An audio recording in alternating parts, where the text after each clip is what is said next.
പാവങ്ങൾക്ക് വേണ്ടി കൂടുതൽ കാര്യങ്ങൾ ചെയ്യാൻ കഴിയുമെന്നാണ് പ്രസംഗത്തിൽ സുരേഷ് ഗോപി ഉദ്ദേശിച്ചതെന്ന് ഡൽഹിയിലെ പരിപാടിയുടെ സംഘാടകർ പറഞ്ഞു. കേരളത്തിലെ മാധ്യമങ്ങളുടെ നിലപാട് എല്ലാവർക്കും അറിയാവുന്നതാണ്. അതിന്റെ പേരിൽ പ്രസംഗത്തിലെ പരാമർശം വളച്ചൊടിക്കുകയായിരുന്നുവെന്ന് ഇവർ പറയുന്നു.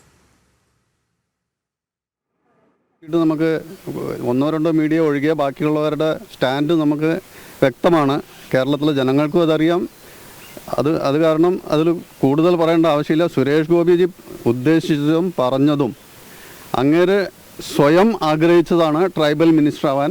കാരണം അവരുടെ കാര്യങ്ങൾ ചെയ്യാനും കൂടുതൽ പവർ ഉണ്ടെങ്കിൽ അത് ചെയ്യാൻ പറ്റും, ബജറ്റും കിട്ടും. പത്രക്കാരെന്ന് പറഞ്ഞു കഴിഞ്ഞാൽ CPM-ൻ്റെ ബി ടീമാണ്. അതെല്ലാം നമുക്കെല്ലാം അറിയാം.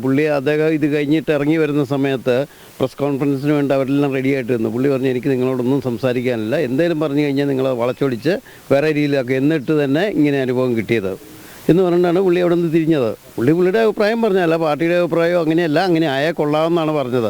അത് വളച്ചൊടിച്ച് അവർക്കൊരു ന്യൂസ് വേണം. അവിടെ നിന്ന് തന്നെ അവർ പറഞ്ഞു നമുക്ക് ഇതം കൊടുത്താലോ എന്ന്. അതായത് പുള്ളി പ്രസ് കോൺഫറൻസിന് വരാത്തതുകൊണ്ട് അവർ തമ്മി പറയുന്നുണ്ടായിരുന്നു, എന്നാൽ പിന്നെ നമുക്ക് ഇതം കൊടുത്താലോ എന്ന്. അദ്ദേഹം ഉദ്ദേശിച്ചത് നല്ലൊരു കാര്യമായിരുന്നു.